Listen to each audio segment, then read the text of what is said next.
Assalamualaikum warahmatullahi wabarakatuh. Apa kabar Ananda Soli dan Soliha di rumah? Semoga selalu dalam keadaan sehat, tetap semangat, dan juga selalu ceria. Alhamdulillah, kali ini bertemu lagi dengan Ustazah Tari. Soli dan Soliha, hari ini kita akan belajar Bahasa Indonesia modul ke-8. Silahkan disiapkan modul, alat, dan juga alat tulisnya ya. Nah, ada yang tahu tidak hari ini kita akan belajar apa? Nah, di modul ke-8 ini kita akan belajar untuk mengidentifikasi dan menjelaskan simbol atau lambang pramuka dan negara. Nah, ini dia lambang pramuka. Nah, kalau Ananda Soli dan Soliha perhatikan, di baju pramuka Ananda Soliha, di seragam baju pramuka, pasti ada lambang pramuka ini Ananda Soli dan Soliha. Kemudian selanjutnya adalah gambar lambang negara Indonesia. Gimana lambang negara Indonesia adalah burung Garuda. Nah, sekarang kita bahas satu persatu ya. Nah, Ananda dan Soliha, ini dia gambar atau simbol pramuka. Soli dan Soliha di sini bisa dilihat adalah sebuah tunas kelapa, kemudian ada juga buah kelapa dan juga ada akar. Soli dan Soliha, ternyata dalam masyarakat Indonesia, kelapa merupakan tanaman yang sangat bermanfaat, mulai dari akar, daun, batang, dan buah dapat dimanfaatkan. Nah, kalau buahnya biasanya dimanfaatkan bisa untuk sayur, bisa dibuat kue juga bisa ya Ananda Soli dan Soliha, bahan-bahan kue. Dan juga kalau misalnya yang masih muda, buahnya bisa dimakan secara langsung ya, dibikin es dugan. Nah, itu juga sangat-sangat segar ya Ananda dan Soliha, apalagi sebentar lagi bulan puasa. Masya Allah. Kemudian akarnya juga bermanfaat Ananda dan Soli dan Soliha. Kemudian batangnya juga bermanfaat, biasanya bisa digunakan untuk jembatan kalau untuk yang di daerah-daerah, atau juga bisa dimanfaatkan dalam batangnya juga bisa untuk dimasak. Kemudian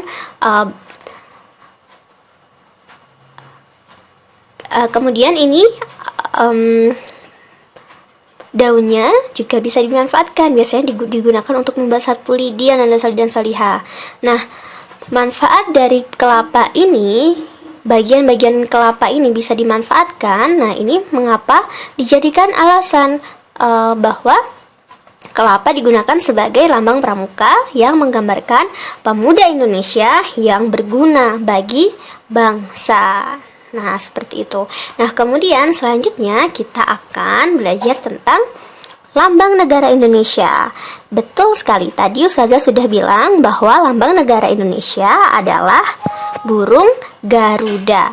Nah, di burung Garuda ini Ananda Soli dan Soliha, ternyata di masing-masing bulunya mempunyai arti. Nah, kemudian kita lihat dulu dari lehernya. Nah, di leher ini Soli dan Soliha terdapat jumlah bulu Garuda Pancasila melambangkan hari proklamasi kemerdekaan Indonesia pada tanggal 17 Agustus 1945.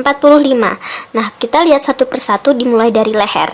Soli dan Soliha, jumlah bulu yang ada di leher burung Garuda pada simbol negara Indonesia berjumlah 45 helai. Nah, kemudian di bagian sayap burung Garuda ya, di sayap kanan dan juga sayap kirinya berjumlah 17 helai bulu yang melambangkan tanggal kemerdekaan Indonesia. Kemudian di bagian perisai atau pada pangkal ekor ini berjumlah sebanyak 19 helai yang melambangkan tahun ya. Jadi di bagian perisai atau di pangkal ekor dan juga di leher ini melambangkan tahun, yaitu 19 di bagian perisai ekor, kemudian 45 di bagian leher. Nah, yang terakhir di bagian pada ekornya. Nah, kalau tadi pada pangkal ekor, nah sekarang pada ekornya berjumlah 8 helai. Jadi seluruhnya ada 19 pada pangkal ekor atau pada perisai, kemudian 14 helai bulu di bagian leher, 17 helai di bagian sayap kanan dan juga sayap kiri yang melambangkan tanggal, kemudian 8 di bagian ekor yang melambangkan 8 itu adalah bulan ke-8, yaitu bulan Agustus. Jadi 17 Agustus 1945 yang merupakan hari kemerdekaan Indonesia. Selain itu, Ananda Soli dan Soliha di bagian antara kaki kanan dan juga kaki kiri, burung Garuda ini mencengkeram sebuah pita yang bertuliskan semboyan negara kita, yaitu Bhinneka Tunggal Ika, yang artinya berbeda-beda tetapi tetap satu. Nah, kemudian di bagian tengahnya di sini terdapat simbol-simbol dari Pancasila. Nah, di sini ada 5 simbol Pancasila. Hayo, siapa yang masih hafal Pancasila? Sila yang pertama adalah ketuhanan yang Maha Esa, dilambangkan dengan bintang. Nah, satu buah bintang yang ada di tengah. Kemudian sila yang kedua, kemanusiaan yang adil dan beradab, yang dilambangkan oleh rantai emas.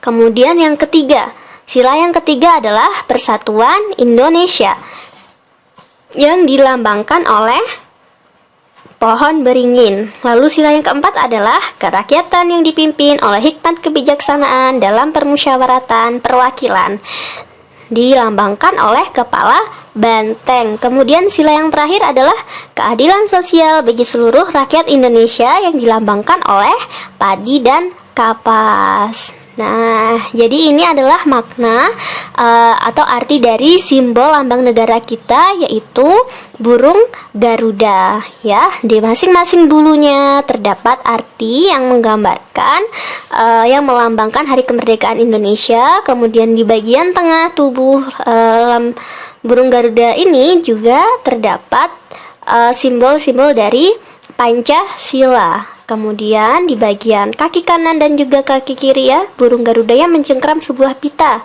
yang bertuliskan Bhinneka Tunggal Ika atau sebagai semboyan negara Indonesia, yaitu yang artinya berbeda-beda tetapi tetap satu. Nah, itu tadi Soli dan Soliha, kita telah mengidentifikasi, ya, dari lambang negara kita, yaitu burung Garuda dan juga simbol pramuka. Apa tadi simbol pramuka? Adalah kelapa, ya, buah kelapa yang memiliki banyak manfaat. Itu menggambarkan pemuda Indonesia yang berguna, ya, yang sangat berguna bagi bangsa Indonesia. Nah, Soli dan Soliha, ini saja untuk pembelajaran hari ini. Tugas Ananda Soli dan Soliha silahkan diceritakan kembali untuk masing-masing arti dari simbol negara maupun simbol atau lambang dari pramuka. Nah, silahkan dikirimkan tugasnya kepada Ustazah Tarias Ananda Soli dan Soliha. Selamat belajar di rumah. Terima kasih sudah semangat belajarnya. Sampai berjumpa lagi. Wassalamualaikum warahmatullahi wabarakatuh.